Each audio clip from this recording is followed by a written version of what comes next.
get is, I don't know anything about racing. This is true. You're right. You're in the wrong show. Yeah. You're watching the wrong show if you want to hear like super engineer stuff.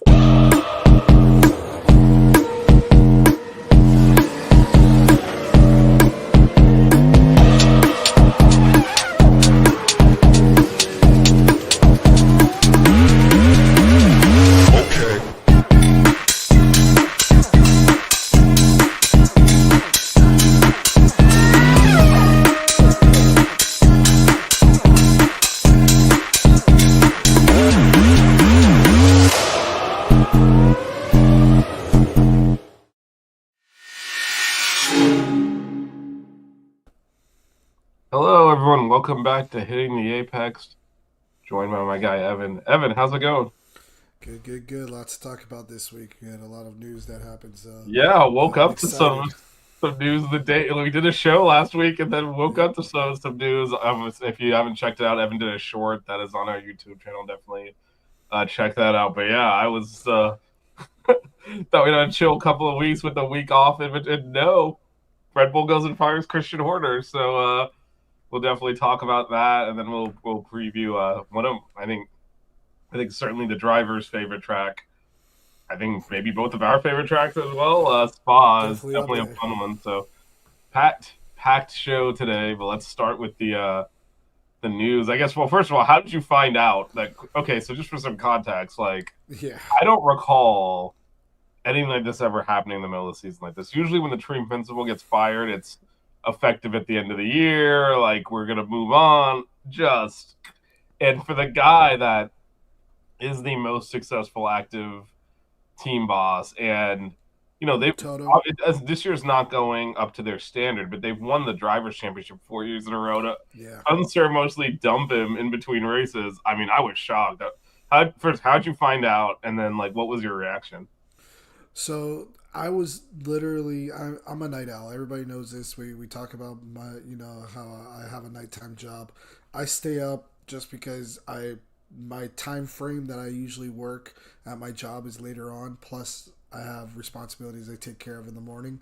So instead of going to sleep a lot, I'll just stay up, play video games, searching through YouTube, watching videos, watching movies, whatever it is, so I can keep the rhythm of my normal, sleep cycle. And it was probably 5:30, 6 o'clock in the morning, something like that.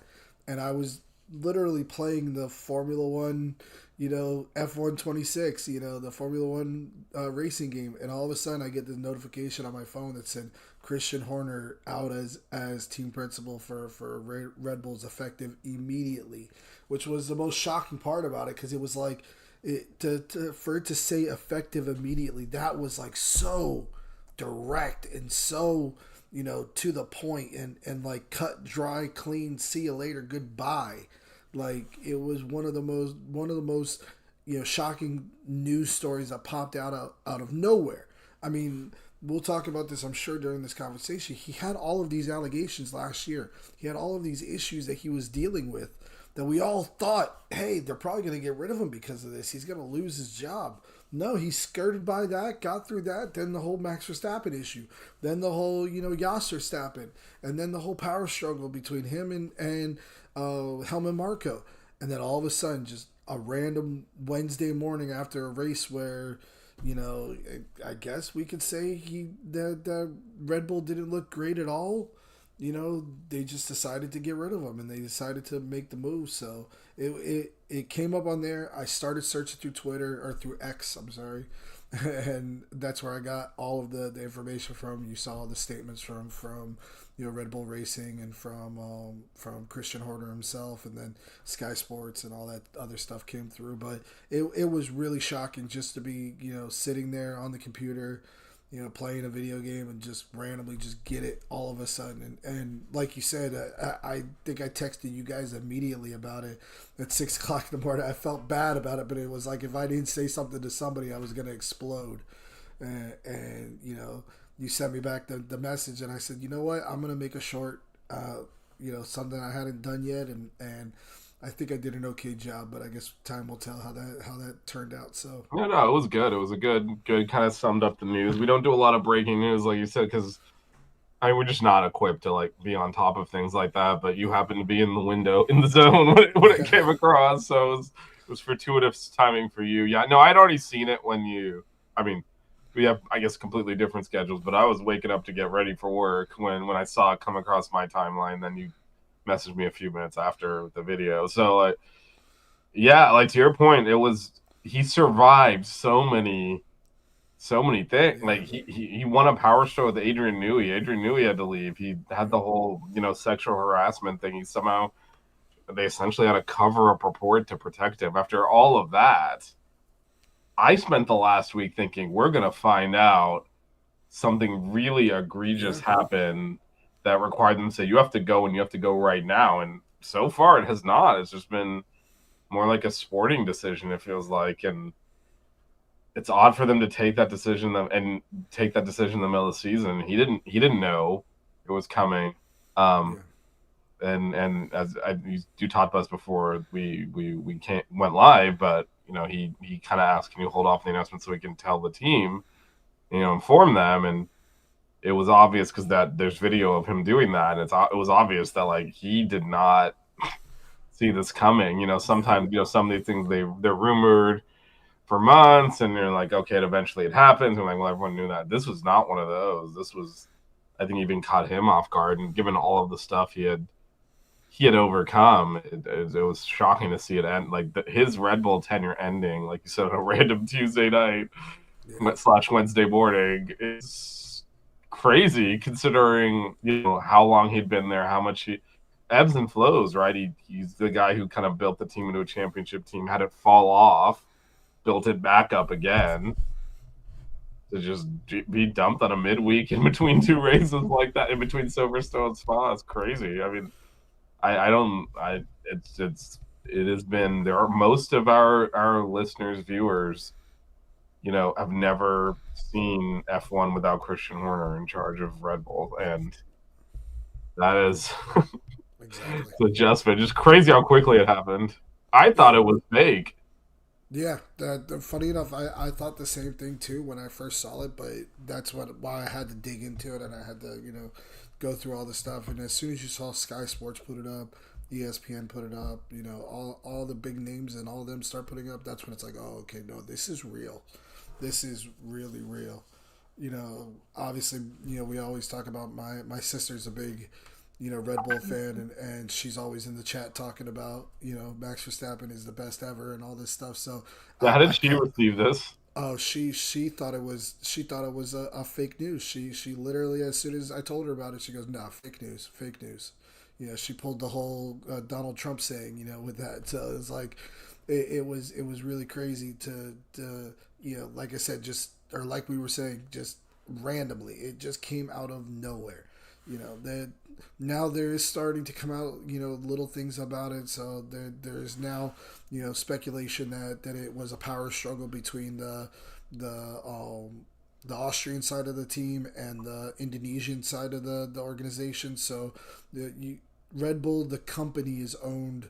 The majority of it, I believe, now is owned by an Indonesian company, if I'm not mistaken, and that part of the company really liked Horner and were really behind Horner, and they were kind of the ones that kind of always propped him up, always kind of just said we're going to keep on following his way. He's been here with us for a long, or with the organization for a long time, and kind of wanted to keep him in charge. He was the reason why all these people kept on leaving. The who was Jonathan Wheatley left Red Bull to go to, where's he at now?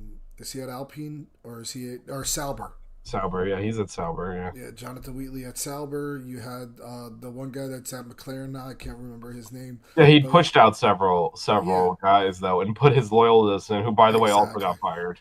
Exactly. So it was like all those moves were done with the backing of that Indonesian side of the organization. And now what seems to be happening is that the other side of the organization, the Red Bull or the Austrian side of it, is trying to say, we're going to take back power. This is our company. This has always been our company, and that's the Helmut Marko. That's the who's the second owner? It's not Dietrich Mateschitz, because he's the one that passed away, right? I think it's It's his relatives, though, right? yeah, yeah, I I think think so. it's been inherited. So Exactly. So it's all of them and that side of the organization that's done like no, we're going to take this back over. We're going to build up the team again. But the problem is we haven't seen a Red Bull without Christian Horner. We haven't seen this organization. This is liking to if randomly Pat Riley got fired from the Heat. You yeah, know what I'm saying? It's like so many of us as sporting fans know some organizations because of the people who are in charge of it. It was Tom Landry with your Cowboys. The shock that Tom Landry left the Cowboys. It was Don Shula with the Dolphins. Oh my God, the Dolphins fired Don Shula. You know what I'm saying? It's one of those situations that it's like it we recognize those specific people with those specific organizations. Christian Horner is that for that organization. He was there from the start of the or from the beginning of them. He was there, with David Coulthard and Mark Webber as his drivers in their first couple of years, right. and got lucky with Sebastian Vettel bringing him in, and got Max Verstappen, and got all these amazing drivers that they've had over the years, and built this organization up from basically a back marker team that they were when they were Jaguar and Ford, you know, and made this into what they are today, which is a world class organization and a world class team that is having an off year. And I'm sorry, but like you're having an off year. Why are you're basically just trying to say we're gonna blame this off year on Christian Horner? He's the reason why this is, and chuck him to the side. I think this could be the start of a pretty significant fall for this organization. Do I think that they're going to end up being a backmarker team? I think that's going to really be dependent on what happens. One of the next topics that we have coming up, which is where is Max Verstappen going to go from this? But I feel like maybe this is a ploy to try to keep Max, and I just don't see it working out for them. I see this as kind of being a linchpin, a sacrificial lamb, if you want to say, and it's gonna be one of those situations that we look back at and be like, man, that might not have been the smartest thing, but it's what they decided to do, and who are we to tell them, what's best for their team? Yeah. So do you think it was just? I mean, I'm still trying to, and I agree with what I think this is probably the most likely theory. What Morgan's saying that they're worried Max is leaving. He's obviously sniffing around. Mercedes wants him. Had a Um, had a meeting with Toto on his yeah, podium. Toto admitted it. So like that, They those have things are pictures of it. happening. Yeah. So, but God, it's hard to believe that after all this, it was a sporting thing. But it feels like it was a sporting thing. Yeah. They just didn't feel like he could win anymore, and obviously they've fallen behind McLaren. But how can you Um, say that when they literally have won the last four championships? yeah, but have they done that, or has Max done that? And I think that's where it shifted, right? We've talked a lot. I know you've been leading the charge on this discussion about the importance of losing Adrian Newey, and I think we're Yeah. seeing that in the car. So they're looking next generation of car. How do we keep Max? And if they don't believe Christian Horner is the right person to lead it forward without Adrian Newey, it's hard then to convince Max to stay. Yeah. And I I mean think that must have. Yeah, go Christian ahead. Horner was also the leader of not just the racing team, not only just the F1 team, but also the powertrains division that they're trying to bring up now with Ford. And that's a big key to it because we keep on hearing all these reports, and this isn't just from Red Bull, it's from a lot of the teams that these new engine regulations that are coming in are really, really underpowered, and they're having issues. That some of these cars are running out of ERS, by the end of simulated straights and stuff like that, and that they're having a lot of questions about whether it's going to be viable for them to run those engines, moving forward. Is that a part of it too? Maybe they weren't getting the feedback that they thought that they were going to get from that Red Bull powertrains, division, that they said, you know what, you're not doing good in the F1 side. We're not making the strides that we're making here as well. We're gonna basically sack you to let you take the blame for all of this, and we're going to keep on moving forward with hopefully Max Verstappen for them, and see if we can rebuild this thing. It has to me. It has to include like them thinking this increases their chances of keeping Max because without him, this team is lost right now. Like he's scoring all of the points. Yeah, Now there's reasons for that.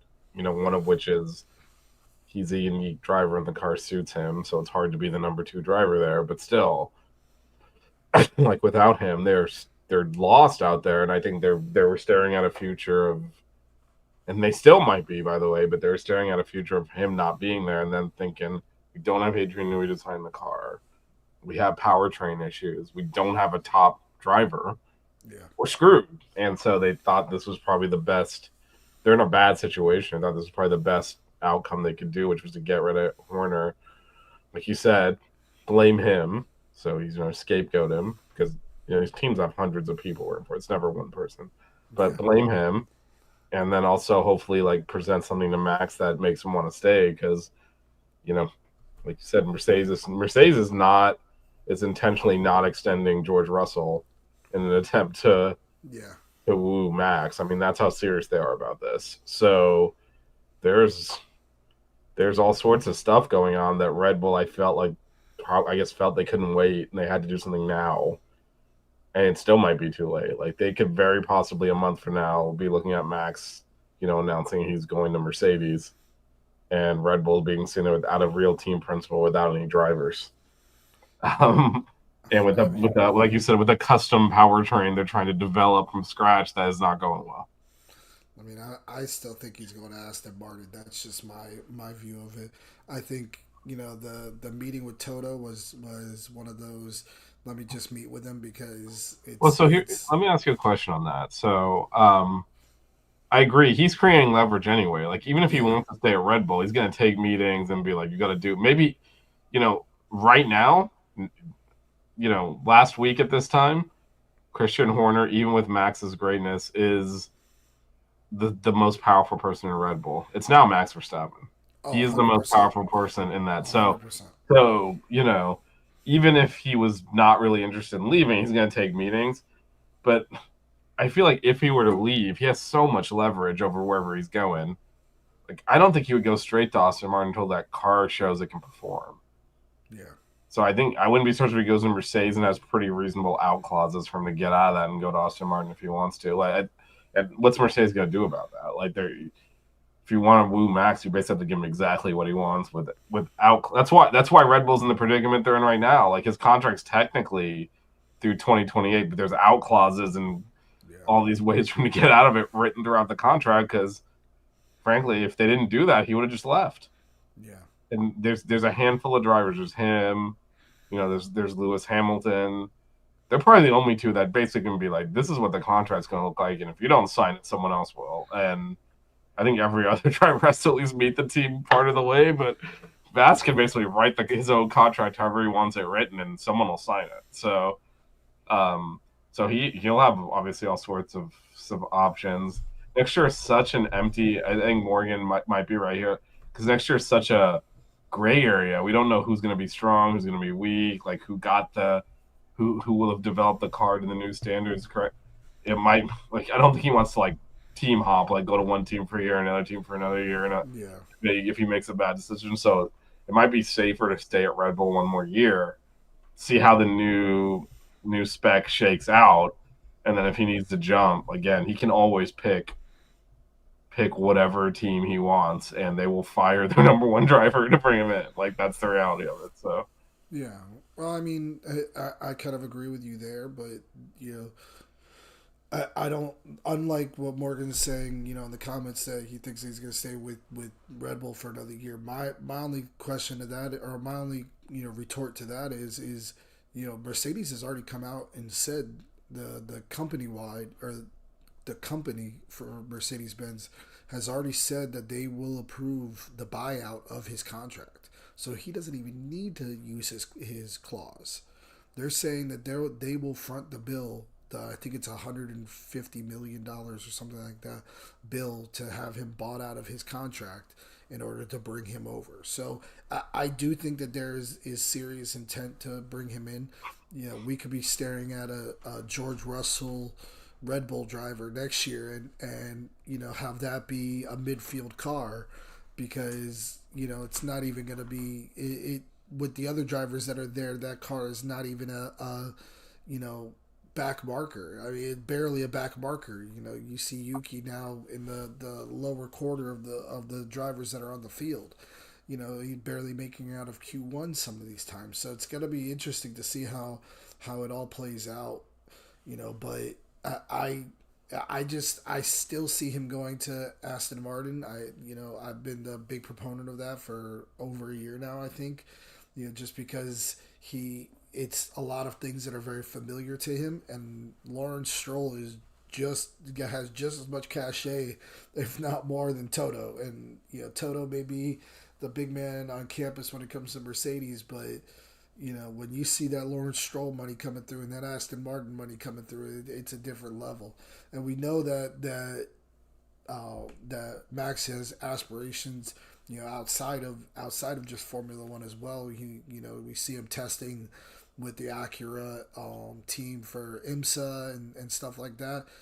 Mercedes doesn't have a you know, team that does WEC or any of that. So maybe he talks to them and say, hey, I'll come and drive for Aston Martin for a few years, you know, for Formula One, and then I'm going to move on. You know, if the car isn't good and I don't feel competitive, I'll move on and go drive your Valkyrie and, you know, the 24 Hours of Le Mans and stuff like that. So it's like there's so many more options for him to choose from. But I don't see how this. I think that this was a move that Red Bull thinks is going to help them get Max. I don't think it's going to. I don't think this move has zero influence on whether Max Verstappen stays at Red Bull or not, in my opinion. Just because I think he's checked out already. I mean, we already see it in some of his driving. We see it in some of his, you know, his mannerisms. I mean, how many times have we seen Max Verstappen get in a wreck with somebody? He gets out and looks like he wants to punch him in the face. His last wreck that he had, he basically gave the kid a hug. Yeah. He basically said it's okay, don't worry about it. I don't give a crap about this car. You know, I don't care. It doesn't bother me. You know, we never see that from Max. I think he's checked out. I think he's ready to leave. And I guess, you know, only time will tell. But I think it's he's going to be an definitely interesting checked couple out. weeks. He's checked out in the season. I think he's known it's been over for a while. Yeah, That um, romance he had with Antonelli, I think, is a subject of is a product of him. Just he's not winning the championship this year, and he knows it. So he's like, whatever. yeah, And when you've won as much as he has, you know, I remember this is like remember when Fernando Alonso's last race with McLaren, and they're like, "Come on, like push, you can get a point," and he's like, "Who gives a crap? I've gotten plenty of points in my life. Like I don't care."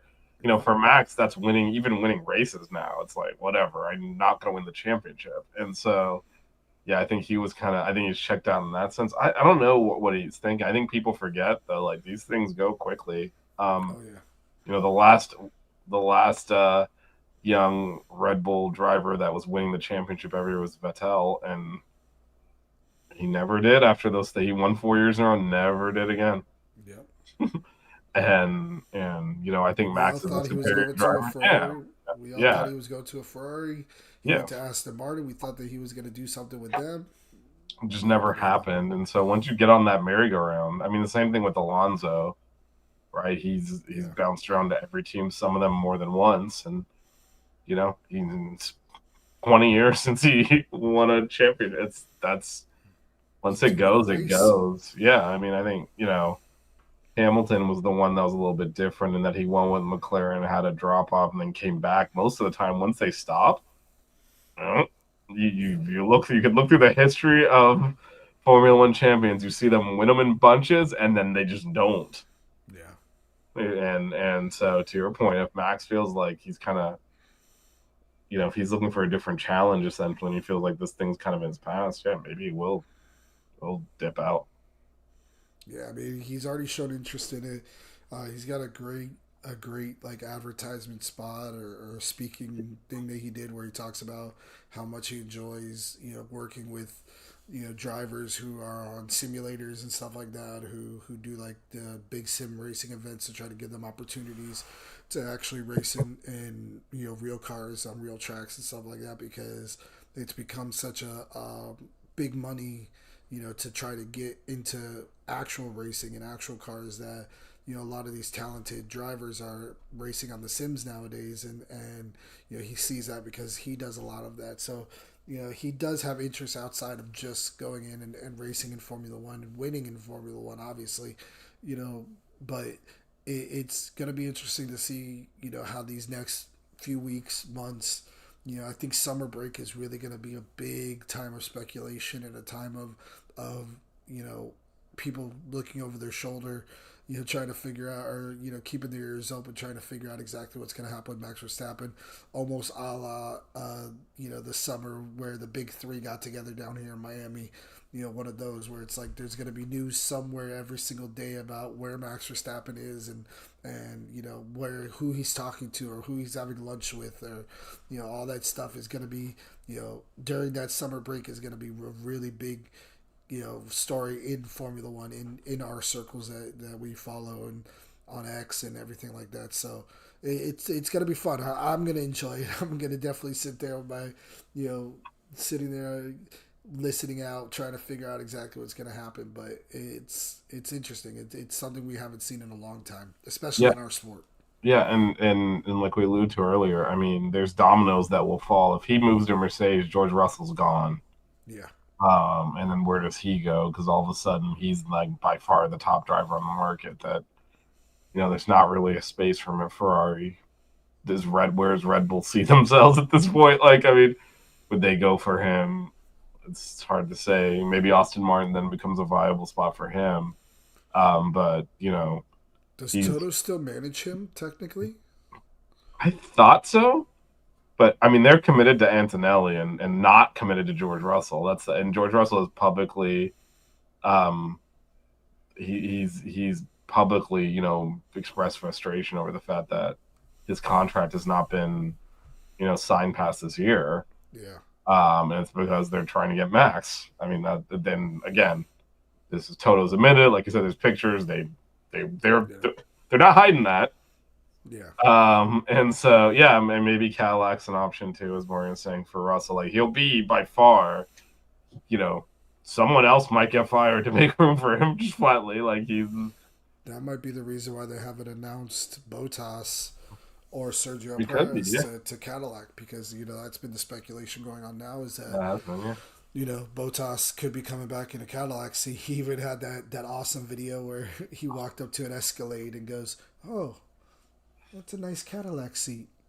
It was amazing. Bottas has some of the greatest videos and memes of all time, and he literally walks up to an Escalade and, "Oh, it's a very nice seat. Oh, the wheel's very nice in this Escalade, in this Cadillac. It's an open seat. Maybe I should take it." It was great. It was hilarious. So maybe that's why. Maybe they're thinking George Russell will go there. Hey, yeah, I think everyone is now waiting, right? Maybe they'll pitch it to Max Verstappen. Yeah, maybe. I think everyone's waiting now because, we haven't seen movement. I think exactly what you're saying. Like, there's potentially, I don't know that Max would go to Cadillac or to maybe Aston Martin because of the Newey relationship. But who are they pushing out at that point? Is it Alonso? No, 100% Stroll. I mean, Stroll is only in that seat. Stroll is only in that seat because they're waiting to try to get Max Verstappen in there. Yeah, but 100%. I mean, he's the owner's son. Exactly. That's the only reason why he's in the seat. Is because he's the owner's son. Yeah, that's not because why wouldn't you have Felipe Drugovich in that yeah, but that's not going to change. I think it would change. I think that Stroll understands. I think that Lance Stroll himself understands. I don't think he even wants to be there anymore. Exactly. That's what I'm saying. I think Lance Stroll understands completely. I still have this seat because we haven't signed Max Verstappen yet. Because there's zero reason with the performances. And granted, I will say this. He has had a couple times this year where he's been in the top 10 and he's looked like a competent Formula One driver. But why wouldn't you have Felipe Drugovich in that car already? Why wouldn't you have already promoted him up there? I think the plan... Well, because but I mean, you could have said the same thing in the last 5 years about about Lance Stroll. Why is he in that car? Because he's another son. That seat's not open But because he's that's my point. Is I think that what they're trying to do is they're going to try to get Max Verstappen in there. They're going to kick Stroll out. They'll have Fernando Alonso and Max Verstappen for next year, and then the following year, or they'll let go of Alonso as well. Have Verstappen and Drogovic in the new car, in the brand new, Adrian Newey Honda powered car, and they'll have a really good rookie they're banking on coming in and being, somebody who they could build on for the future, and a former world champion in there. I 100% think that if Max Verstappen comes in, the person that leaves on that team is Lance Stroll. Lawrence will look at him and say, "Listen, you're going to be CEO of this team now. You are going to be a VP of Aston Martin now. You are going to take over some aspect of the racing team, whether it be, relations or something, public relations or something like that." He'll give him a large title and still pay him all the money in the world because it's his son. But he'll be out of that seat in a heartbeat if Max Verstappen comes in there. And yeah. I I don't even do have a think question. there's not going to be really any driver movement until there's clarity on where Max is going, where George Russell's 100%. going, because you don't want to lock into someone else with if one of those two is coming available. I thought, and I 100%. might be misremembering, that Austin Martin was going to a different engine powertrain next year. Is that wrong? Uh, I thought they were going to no, yeah, Honda. no, they are going to Honda. Yeah, they're going to Honda. Aston Martin's getting Honda. They currently have a Mercedes Yeah. engine. Which, Um, again, there's a Max tie in there. yeah, They got Newey and Honda. yeah. That's kind of my point. Is like they're gonna have the Honda engine. They're gonna have Adrian Newey. That's the whole point of the reason why I think that I've always thought that he was gonna go there. You know, but it's one of those things. It's like you're right, 100%. I agree with you. Nothing's gonna happen until this is settled. This is the summer where Peyton Manning decided to leave. When he got, I guess, cut, or he Yeah, left he got sent Indianapolis. away. Yeah, when he got sent away from Indianapolis. This is the same thing. This is the exact same situation. We were sitting there all watching TV, seeing Peyton Manning get off of a plane, down here in Miami. We saw him get off a plane in Denver. We saw all of these things, waiting to see what he was going to do and where he was going to decide to go. It's going to be the exact same thing during summer break this year. And if it goes on until, the off season this year, it's going to be the same thing. We're all going to be sitting here. We're all going to be saying, where is he going to go? What's the plan? And nothing else is going to change until then. There's going to be no other movement. There's going to be no other signings.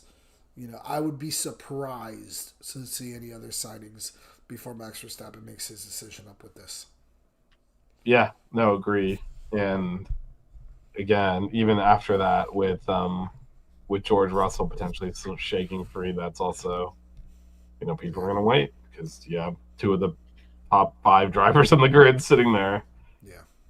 and 5 is being generous. It's probably higher than that. Definitely Yeah. Max is number 1, and that you could Yeah. argue Russell's like a top 3 driver too, and they're sitting there potentially available. you're not going to do anything if you got that opportunity. So, yeah, I guess the last thing on this number we are going to preview Spa is okay. So we talked a lot about potentially Max going somewhere. Is Christian Horner? Do you think he's done with Formula One, or do you think?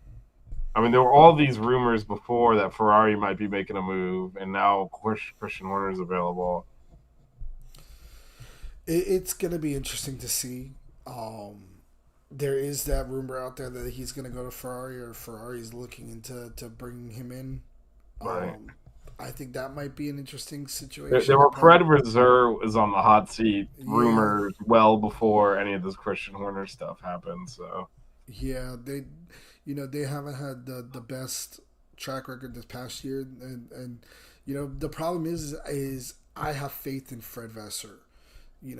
Me yeah, personally, as somebody who follows Formula One, who follows racing in general, I know the quality of Fred Vasseur. I think they would be, you know, they would be selling themselves short by getting rid of him so quickly to bring in a Christian Horner. Christian Horner, I think, is a fantastic CEO, team principal, But I think that they would be kind of, getting rid of somebody a little bit too quick to bring in somebody who they think is going to be a big fix and is going to change an organization and do all this stuff. I don't think we've seen yet Christian Horner change an organization. He's built an organization, but completely change it from one thing to another. It's a whole different skill set. It's a whole different process that you have to go into an established organization, and mind you, the most established organization in Formula One. We're talking about the oldest Formula One team, the legacy Formula One team, the most popular team. You're expecting him to come in there and change something around that is going to make them marginally better to be able to, go up against these McLarens for this year, maybe next year. I mean, I'm sure it wouldn't happen for him until next year. But now you're going into new regulations that Fred Vasseur has already been working with the team with. You're going into new engine regulations, again, that he's been working. Fred Vasseur has been, working with the team with for the past few years that he's been with the team. I just think that it would be the wrong move to try to bring Christian Horner into a team like Ferrari. Now, what I would be more interested in is if a team like Cadillac came out and said, "Hey, we're gonna come out and sign Christian Horner," because that's a new organization, that's a new company. They're already talking about having. They've done this past weekend when they were running, or 2 weeks ago when they were running the race. They ran a simulated race with their whole team, doing pit stops and changing out tires like if it was a real race. So all the telemetry people were there. Everybody from the organization was there, like if they were actually running the race with the rest of the grid. That would be more of a situation I could see Christian Horner kind of slot into as a team principal.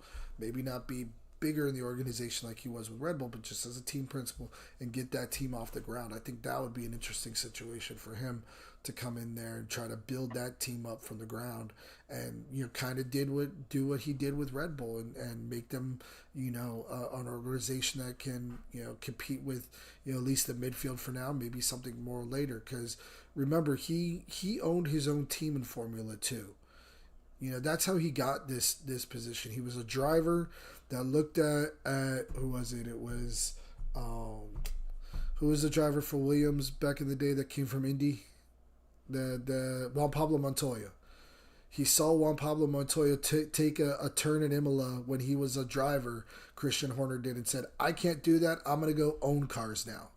And he became a team owner for a Formula 2 team, and he did so good with that Formula 2 team that when Red Bull decided that they were going to take over the the Jaguar team, the Ford Jaguar team, that they said, "We got to go get him, and we got to bring him in here because he can build a team up." I think that's where his skill set is. I think that's where his niche is building a team up, an organization up for the long term and getting them set up for success, which is exactly what he did with Red Bull. This is an unceremonious, release from what he's done for that team. It was an off year that they had, but it's one of those situations that I would rather see that than him go to Ferrari. Honestly, how about you?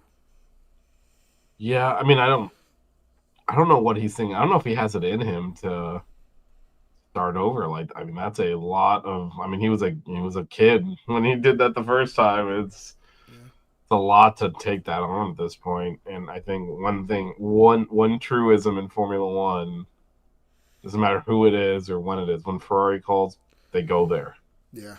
But again, I don't know what Ferrari is thinking. Like I said, there were rumors about Fred Vasseur having job security issues well before any of this happened. This can't help. Although I don't know. I agree with what you said about Vasseur. Kind of the car is not where it needs to be, and it's not as competitive as they want it to be, and there's a lot of factors that go into that. But the tenor of the team, they are no longer a raging joke, which they were when he took over. I mean, you're right, we're talking about the most historic team, the only original team still on the grid, but also I mean, it was comedy hour with the way they were handling their pit stops, their strategies, everything. That's gone now. Mm-hmm. Like, you don't make fun of Ferrari like that anymore. So Yep. he's done a lot of work to professionalize and bring that organization up to where it needs to be from an organizational standpoint. Now the car isn't there, and ultimately you get judged by the results. So I do think he's at risk just because they can't. I think they're in a similar situation Red Bull's in, which is like, okay, this next generation of cars, we need to get it right. Yeah. Are we progressing in that direction? And I think that will put them as risk because they're right now they're behind Mercedes probably on net on car or about equal. They're way behind the McLarens. I mean, the Red Bull, it's so hard to judge because Max in a Red Bull is one thing and anyone else in a Red Bull is another. But they're clear not at the top, and I don't know. I don't know what their thinking is, and I don't know how much Horner's availability now would change that. But I think under the radar a little bit is that Vasseur has kind of cleaned up that organization, Yeah. and they're a lot more intelligent and professional now than they were before he took over. Yeah. I mean, the other point about it is Christian Horner hasn't just been a team principal. He hasn't just been the guy that just goes there and runs the team or runs the race team and runs the day to day operations for the racing. He's been a CEO. He's been in charge of the powertrains for Red Bull. He's been in charge of so many other things that I just feel like he doesn't want to go to a Ferrari to just be a team principal again, or to just be the team principal. And there's no way he goes into Ferrari as a CEO or as anything like that. They're too big. They're too popular. They're too already in their ways and stuff like that. So it's like there's you go there like you said, if they call you go, but it's one of those things. It just doesn't feel right. It just doesn't look right. It sends the wrong message. I would almost say, because it's like you're flip flopping at this point. Mattia Bonato was there for so long, but like you said, he was making mistakes. He was making, his teams were unorganized, like you were saying. You made a great point there, and Fred Weiser came in there and completely changed it. He completely changed the way that the organization ran. We used to make jokes on this show about, oh, Ferrari did it again. Ferrari, made another, bad decision or made another bad, pit call or whatever it may be. And we just don't do that now. Now it's just primarily on the speed of the car, and it all gets magnified just because of the fact that these McLarens, and this is one of the first shows that now we're at minute 40, we're just talking about the dominance of the McLaren. That it's really shining a spotlight on the deficiencies of all these other teams, and now we're starting to see cracks in all of those other teams. So it's like you're seeing, Fred Vasseur getting questioned there. You see Christian Horner out at Red Bull. It's like, how much of this is just on the fact that McLaren has made a great car and is dominating everybody this year? Like, that's interesting to me. The McLaren's dominating so much that it's making every other team question whether they're doing the right thing or not. Yeah, but I think it's also forward thinking, right? Like, okay, who's gonna put? There's a new era coming after the season.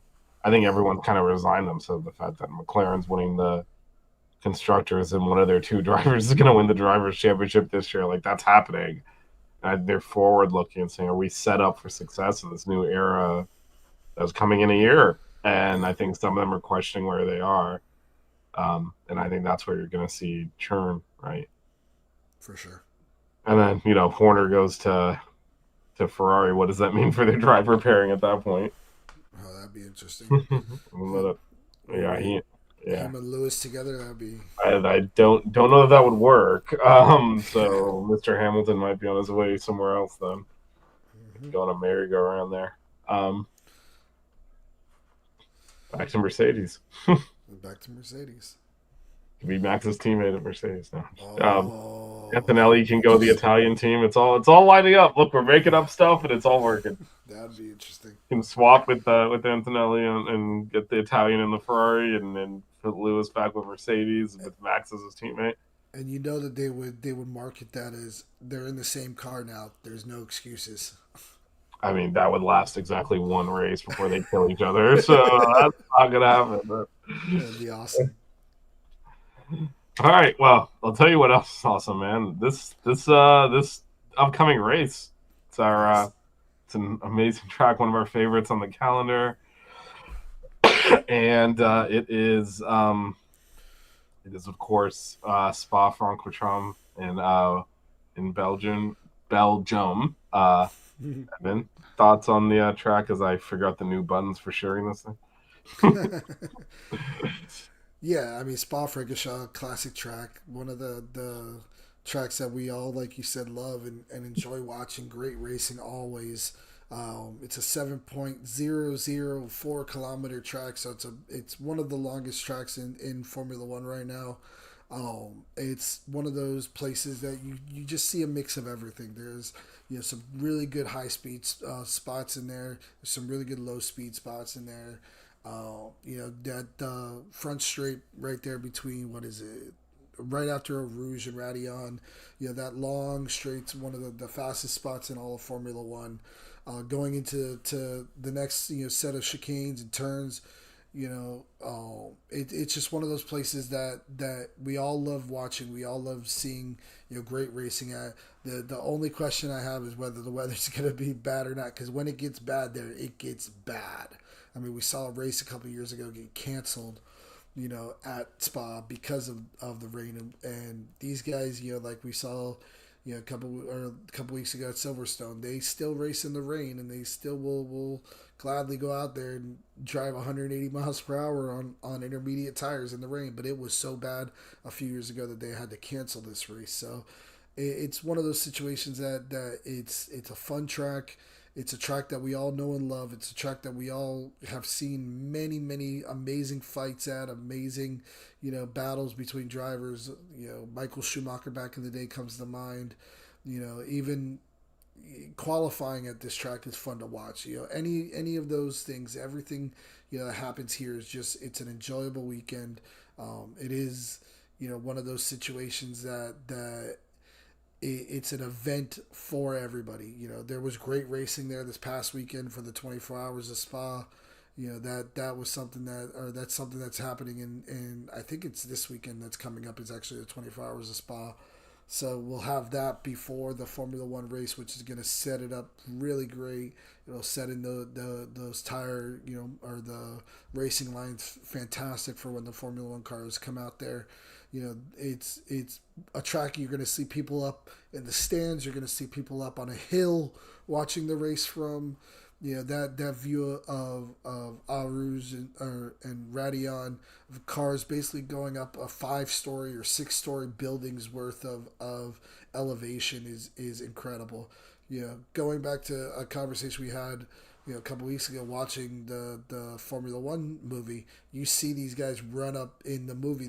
They do a scene where they run up that chicane, and it's incredible to see people running up it. It's almost like watching the people go up the bankings of Daytona or Talladega and stuff like that, with how steep it really is. And these cars are going flat out 160 170 miles per hour flying through there. When you see those Formula One cars fly through there, it's an amazing sight. So it's definitely going to be fun. It is in a couple weeks, so we got a couple weeks to wait for it, but it's definitely something that we're all looking forward to. I'm sure of that. Yeah, it's one of the more fun tracks on the grid. Like you said, it's good. The drivers love it because it's challenging. And then from a spectator standpoint, yeah, no, there is an element of peril here, as Morgan's pointed out. Not just, so I think some of the more famous catastrophic wrecks have been at this track for that reason. Mm-hmm. The changeable weather, the difficulty in the track, the the variability on the circuit. As you said, there's the uphill beginning section, and then everything falls away and is very windy and twisty. So you get this mix uh, of of essentially mix of tracks within one track. And then sometimes you talked about earlier, the weather is so changeable that one part of the track's dry and the other part is Yep. pouring, and you kind of don't know how to deal with that. It is short on the number of laps because of the length of the track. So it's 44 laps, but the track is, like you said, over 7 kilometers, by far the longest lap on the calendar. So it's a fun one. It's always a race that we all look forward to. So yeah, I think it's about 10 days away, but it'll be a fun one, and could potentially be determinative in the title race, which is still very much up for grabs. An interesting decision was made, though. We talked about this pre-show. Those are the tire compounds, and if you go down to the next to last row and see Belgium, you'll notice that it goes from C1 to C3 and then C4. They have skipped a compound to try and get variable strategies. So the official explanation from Pirelli is they wanted to basically essentially make a clear distinction between two strategies, and they said their simulations show you can do a one stop on a C1 and a C3, or do a two stop with a combination of C3 and C4 tires, and that the one stop is definitely it's slow, but might pay off in race conditions. So it's not clear which one's a better strategy. I think they always officially recommend when I think they're recommending the two stop, but Yeah. by moving that step down an extra tire and putting a gap in there, they've really put a bigger gap between the two strategies so that whoever gets it right will have a bigger advantage. So I guess the first question is, what do you think of this decision to skip a compound there? Do you like that, or do you have an issue with it? I love it. I absolutely love it. I think this is exactly what they need to do. I think this is a better decision than putting the C6 on these cars. It's well documented how much I loathe that C6 tire. I think that this is a decision that's fantastic. I think this is something that like you said, puts into play a lot of other situations, a lot of differentiations between the strategies that they're going to have for the weekend. I think that it plays into the fact that they're at a track that is very well known, that is very well rubbered in, and is a place that they have a lot of data on these tires because they've been going there for so long. They've basically, they know every single corner of every single, every inch of every corner of this track. So they're able to kind of play around with this, these setups a little bit more. And it's just one of those things that I think that these are the types of decisions that we want to see the FIA making in order to make better racing and better, viewing for all of us, because I think there's a level of what's the word I'm looking for? I think that there's a level of knowledge that a lot of Formula One fans and viewers of Formula One have. That's I don't want to sound pretentious about this, but like, you could talk to us about tire strategy and we'll understand what's going on about it. You know what I'm saying? I think that there's more Formula One fans that can look at that and understand what they are, because they're very good about explaining it to people, especially during the broadcast. During the pre-race, they'll always show that the little strategy thing where it says, C1, C2, or whatever it may be is good for this many to this many laps. They always say, oh, the window's here, the window's here. There's a lot of other, racing series where they don't get that much in depth with, those strategy calls with it. And so to see them do this, they know the fans are going to understand why they're doing this. They know that they can see the difference in the compounds and how they are affected by the racing. I mean, the big controversy from last year's race was the fact that somebody did a one stop. His car was underweight because he ran through his tires so much and destroyed them. So it was like, going from that to now saying, hey, we're gonna let somebody do a one stop this year if they want to risk it, but it's gonna be a risk. Let's see how it works out. Here's your opportunity to do it if you really want to do it. The hard tires will last a little bit longer. I don't. I know you were talking about looking it up earlier. I don't know if you actually got to, but I would assume that last year was probably the 2 through the 4, right? It was probably right there in I the think so. middle. Yeah, I've been looking it up, but I think it was 2 through 4. Yeah, I think they stepped So down more or yeah, stepped up. so you're going to now the C1 tire, which is going to last longer than the tire that they had last year. You know, George Russell could do the same exact strategy he did last year and potentially have tires that aren't blown away because they're a little bit harder now.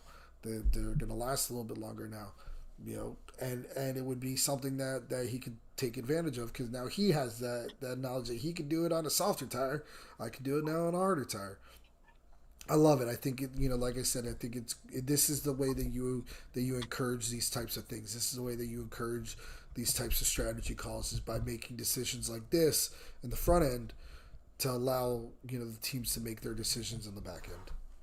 Yeah, I'm a little bit more reserved on this particular one just because I actually don't think what George Russell did last year is even feasible here because you have to commit to the strategy up front. If you put those hards on, you need to Yeah, one stop, and because there's a gap between the tires, so I think there's less decision making on the fly. It's all pre-race how you want to pursue it. If you're gonna put the C4s on, you're gonna have to two stop, and if you're going the C1s, you're gonna have to one stop, and you almost have to predetermine that.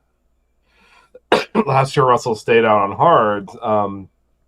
That wouldn't work this year because everyone would either be on the same strategy or have been running faster tires the whole race and be ahead of him. Or it just be offset. So it's very so in that sense, I'm not happy that they maybe took away some of the ability to do what George Russell did last year, which is let me call it audible here on the fly, just because the tires just won't bear that out when there's a gap in between.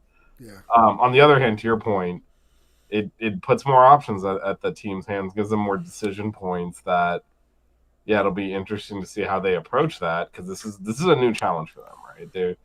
Yeah. They basically have to get it right in the pre-race, um, or they're stuck with it anyway. Like if they put the hards on and it's way too slow, they're at that point, it wouldn't make sense to go, two stop to the C3 and the C4. You'll be way behind, so you just got to live with it. And vice versa, if your C3s are lasting, longer than expected, you kind of still need to two stop because you don't want to then, you know, shred those at the outside of the race and then try to go the C1s and then two stop onto the C. You kind of just committed at that point. So the optimal strategy, we'll see. We'll see. They're gonna have to get it right in the pre-race, though. I mean, to me, I think that what you're going to see a lot of is you're going to see a lot of drivers and a lot of teams start on the C3s, see how they last, see how they're able to run with them. Where we've talked all year about how light these McLarens are on these tires and that they're able to run them longer than a lot of these other teams are. I can see a team like McLaren going on those C3s and getting into that lap 18, 17, somewhere around there, and then going, you know what? If we can get 18, 19, 17 laps out of these tires, we'll put on the hards and run till the end of the race. But if they're saying that they're falling off by lap 10 or lap 11 or lap 12, that's when you say, okay, you know what? We'll pit, we'll put on a set of the hards. The hards will last probably the next 30 laps, and then we'll put the softs on at the end, or we'll put the mediums back on at the end, or another set of mediums, whatever it may be, on at the end, and then we'll make that decision from there. But it's really going to be car dependent, I think, as well. Like I was just saying about how McLaren have been soft on these tires all year. I think you're going to see some of these teams, maybe like a Red Bull, maybe like Ferrari, that don't have so much rear end stability, really blow through some of these tires a little bit quicker than the other teams, and that's really what's going to play into where that decision goes.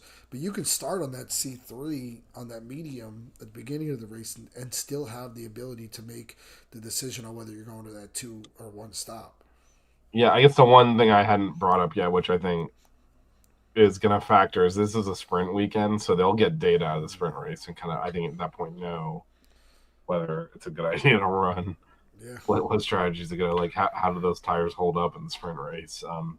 Be interesting to see if people pit during again the tire compound by doing the strategy. We have seen pitting in the sprint race before.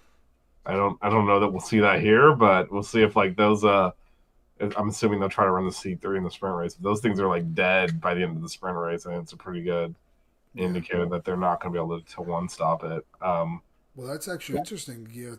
How many laps is a sprint race? I'm not sure.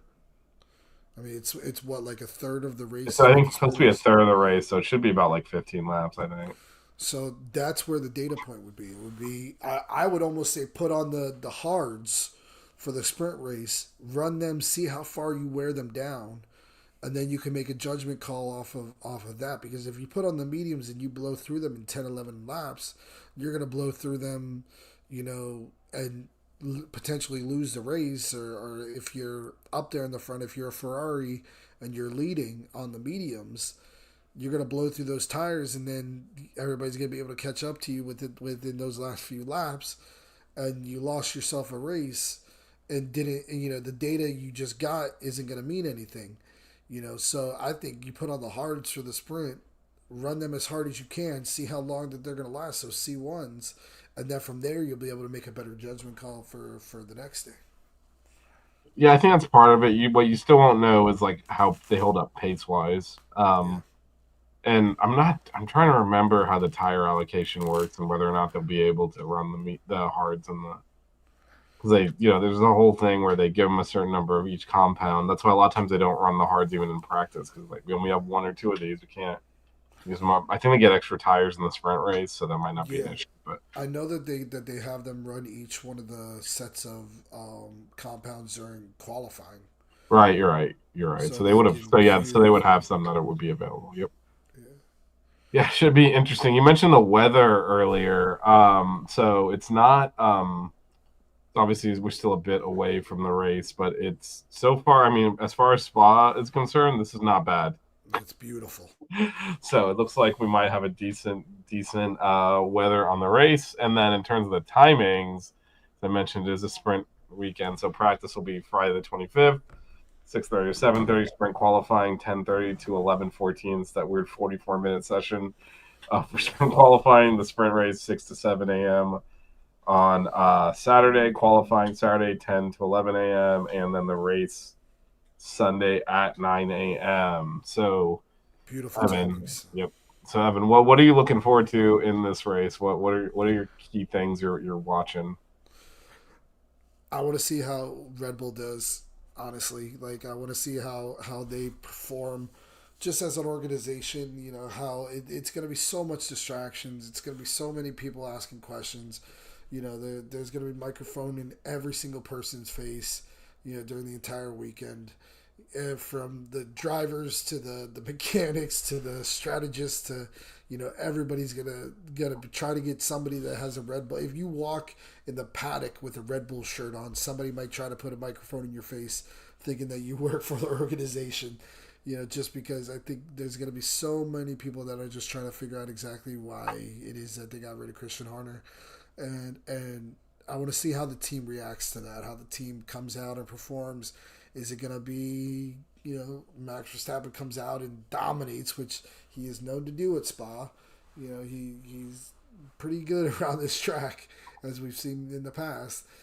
Or is it one of those situations that we kind of see them be a little bit more reserved and kind of sit back and him kind of have one of those days or one of those weekends that it's like, yep, we can look at it and say he's going to be out pretty soon because he's kind of checked out. That's really going to be telling. It's going to be interesting to see how all of that plays out overall. But also, I want to see how Racing Bulls does with their new guy in charge. I want to see how Mercedes is with George Russell, and after the heartbreak of last year at Spa and him coming out and basically sitting there thinking he had this win down packed off of an amazing strategy call, and then for them to take it away from him right at the end, it's like, I want to see how that is, and especially with the pressure that he's under with not having a contract signed yet, and all of these rumors with Max Verstappen floating around. There's a lot of interesting storylines that are outside of the fact that this is going to be a really good race, and these McLarens are going to be going toe to toe in one of the most, one of the most uh, interesting tracks for battling each other because of the variations of how this track is and the way that this track is set up and all the different the ways that you can make passes at this track. This is not a track that you see cars go line nose to tail, line up and just run around for 3 hours or for an hour and a half. This is a track that you see passes around every single corner of this racetrack. So it's going to be interesting to see them battle. I kind of compare this track a lot to Red Bull Ring. It's kind of like a bigger version of Red Bull Ring, because Red Bull Ring kind of has a similar setup to where there's really good long straights and really good long DRS zones, but as well as a really good mix of low speed turns and high speed turns. Spa's kind of like the big brother to the Red Bull Ring in that sense. So we saw what a great battle it was between those two McLarens there at Spa. I can see a similar thing, or not at Spa, at the Red Bull Ring. So I think we could see a similar thing going into this race, and like you said, this could be a big race for deciding who is the number one driver there, because Lando Norris has a lot of momentum right now. And this is a track that he hasn't been that bad at. I think he's actually been pretty decent here the past few years. I want to say that the year that they canceled it, he was like he was doing well, and he's the one who wrecked. Yeah, but he had purple sectors all the way until he wrecked. Yeah. So he was right up there. Like he knows how to make his way around this track. So it's going to be interesting to see how Oscar Piastri comes out and reacts, especially because with what happened the last time they were out, that was just such a big controversy. So, it's going to be definitely an interesting weekend. It's going to be an interesting week leading up to it, and we'll see how it all plays out. Yeah, no, I'm like you ended with. I'm looking at the McLarens. There's only 8 points between Oscar and Lando, and a lot's been made of justifiably the mistakes Lando has made to put him in that position. Last time was the first time we saw Oscar creak a little bit. And we could talk about the fairness or not. I think we both agreed that penalty was harsh. Yeah. You didn't react to it well in the race. And obviously now the championship is tightened. Curious to see how he comes in there. Does he stay under control? I do think he had a lead that was pretty substantive after Canada, and 2 races later it's down to 8 points again, and so the pressure's on him. So I do think at that point in time he was driving kind of conservatively, and I'm going to bank my points. I've got the lead here, and the last 2 races have turn that around a little bit now, where he's still got a lead, but he's lost his working margin. And I'm curious to see how he, like you said, how does he handle the pressure here now? It's a tough track. A mistake is very, very punishing here. And both of them have made mistakes. So, does one of them drive clean? What's the pecking order there? I still think when they both hit their top, I still think Lando's faster. But I think he hits that less consistently.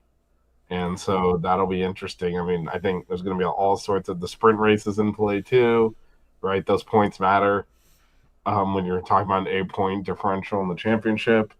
So there's just so much drama between those two. I think that's where you gotta be looking. Like, all right, is one of them. If Lando wins the sprint race and the race, he's winning the championship right now. So that is the stakes. So. Be interesting to see, and it's a great track to have that kind of pressure packed drama on, because the track tests the drivers. It's not going to be easy for anyone, but especially you add that pressure of the championship on the 2 lead drivers. And you get 2 races in one weekend. Exactly. They got 2 opportunities to score points, which is fantastic. Yeah, no, it's going to be great. So on to everyone's favorite segment, prediction time. those in the chat, feel free to put your top three and your surprise pick. Evan, I will go to you first. I don't think that anybody has anything for these McLarens right now. I think that Silverstone really showed that. Um, you know, Max did everything he could and basically, tried his best to keep up with them. But in those conditions, that car just kind of drives away from everybody. Especially in good conditions, like we saw at Red Bull at the Red Bull Ring. Um, so if the conditions are good again, which it looks like it's going to be, I Yeah, think that those that's a two pretty cars. solid game. I think that those two cars are going to drive away from everybody. I'm going to go with Norris over Piastri for the race. And I'm going to get to my sprint prediction in a minute. But I'm going to go Norris over Piastri 1-2 for the actual race. And then I'm going to go with. I'm going to go Lewis Hamilton third. I'm going to go Lewis Hamilton third on an alternate strategy from everybody else.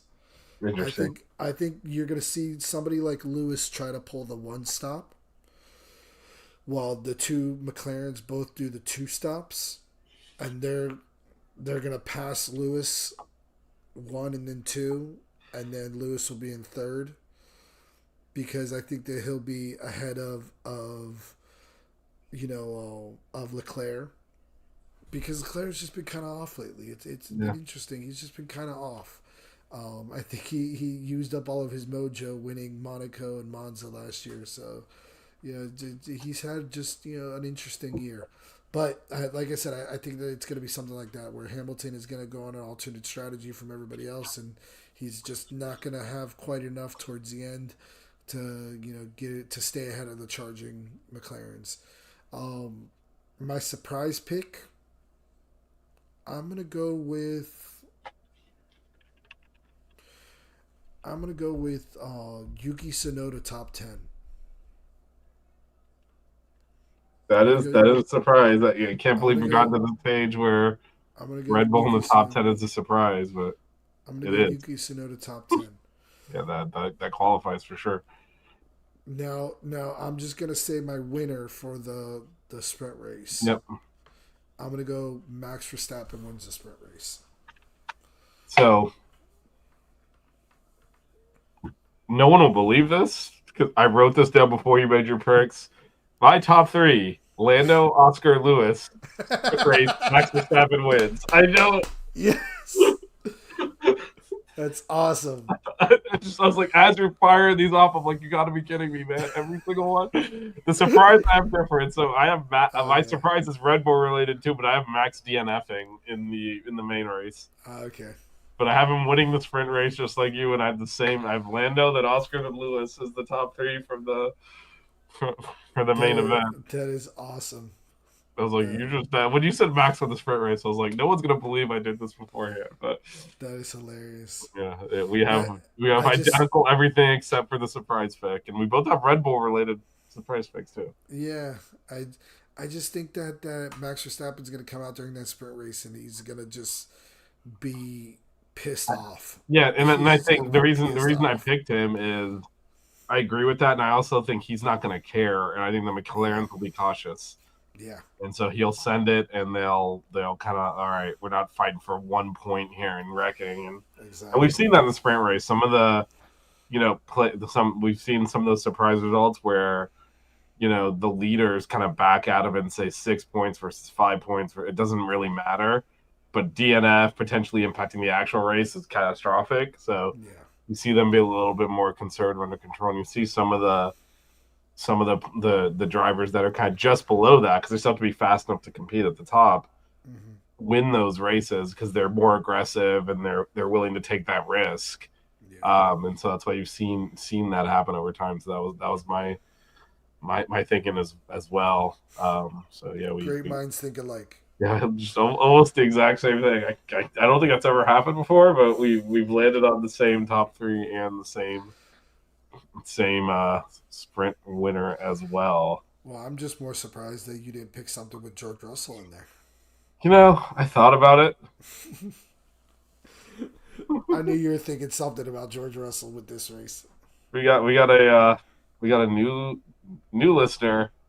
And then Hulkenberg kick has been giving us. I mean, Hulkenberg coming off the points. You got him, Mod. You have him winning, or what is the what's the Hulkenberg pick here? Feel free to throw your top three in there and your surprise. We always come with the surprise pick. But yeah, no Hulkenberg. Yeah, we now that he's podiumed, the sky's the limit. That car is surprisingly competitive. It's very, Honestly, especially since they did the surprisingly update competitive. on So. especially since they did the update on that floor. It has for sure been competitive, and not Yeah, I just remember. I mean, it's hard to remember back to last year. They couldn't score a point. It was I only, I think know. they got 1 point the whole season, and it was more of a fluke thing. Yeah, And I remember that was my surprise pick several times. This is the race where King Sauber gets a point. not And for now sure. they're doing well. They're doing really well. Consistently in the Yeah, points now. yeah, they're that team has had a big turnaround with the money coming in next year. Who knows? It's going to be interesting. All right, so just to recap, we are about 10 days away. We'll be off next week. I had work things that prevented the show from going next week, so we did it a week early, and also with the Christian Horner news, we definitely want to cover that. But the race is not until 2 weeks from now, or 2 weekends from now. It is a good old traditional European weekend schedule. It's a sprint weekend, so practice Friday, 6:30 a.m., qualifying for the sprint race 10:30 a.m. on Friday as well. The sprint race itself 6 a.m. on Saturday. Wake up early, set your alarms, get your coffee going. Qualifying 10 a.m. on Saturday, and the race 9 a.m. on Sunday. And we are a bit out, but so far the weather looking like might be a fun one out there. Evan, thanks for joining me as usual. And thanks everyone for listening, watching, sticking with us. We'll be back in a couple of weeks. We'll be reviewing Spa. Is that into? Hold on, this is where I should have done a little bit more show prep. Are we into summer break after this? I think isn't there one more race before that? Yeah, there is. There's Hungary. Yeah, it's Budapest. So we have Belgium, and that in 10 days, and then Hungary the week after that, and then then there's it's a that's the summer break gap of a month until the Dutch Grand Prix, which will be interesting with Max there. The Max Verstappen Grand Prix. Yep. Awesome to have new listeners and viewers. We'll be back in a couple of weeks to review Spa and look ahead to Hungary and see if the championship has been if Oscar's opened it back up, or maybe we have a new championship leader. We'll see. I guess we'll see. All right, thanks everyone for joining us. See you in a couple of weeks. See you in a couple of weeks, guys.